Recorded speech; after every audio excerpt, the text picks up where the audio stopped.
നമസ്കാരം. കേരളത്തിൽ ഇപ്പോൾ സാംസ്കാരിക നായകന്മാർ ഇല്ല എന്നുള്ളതാണ്. കേരളത്തിൽ ഇന്ന് മെഴുകുതിരി കത്തിച്ചുള്ള വിലാപങ്ങൾ, പ്രതിഷേധങ്ങൾ കാണാനേയില്ല.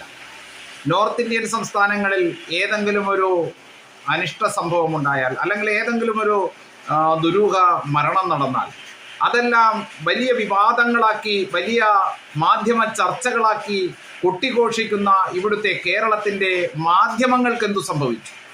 കേരളത്തിൽ നമ്മുടെ ഒരു കുഞ്ഞു മകൾ, നമ്മുടെ കല്യാണി എന്ന് പറയുന്ന നമ്മുടെ ഒരു കൊച്ചുകുട്ടി, 3.5 വയസ്സ് 4 വയസ്സിനകത്ത് പ്രായമുള്ള ഒരു കൊച്ചുകുട്ടിയെ ചാലിയാർ പുഴയിൽ എറിഞ്ഞുകൊന്ന അമ്മയുടെ മാനസിക നിലവാരത്തെക്കുറിച്ച് അന്വേഷിച്ച് നടക്കുന്ന മാധ്യമ പ്രവർത്തകർക്കും ഇവിടുത്തെ പോലീസ് സംവിധാനത്തിനും ആരോഗ്യ വകുപ്പിനും അതുപോലെ തന്നെ ഇവിടുത്തെ അധികൃതർക്കുമൊക്കെ കൃത്യമായിട്ടുള്ള മറുപടി കൊടുക്കുവാൻ സാധിക്കാതെ നട്ടം തിരിയുന്ന ജനതയായിട്ട് മലയാളി സമൂഹം മാറുകയാണ്.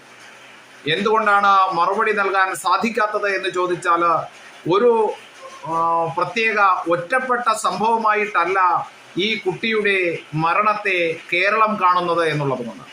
കേരളത്തിൽ ഇത് നിരന്തരമാവുമ്പോൾ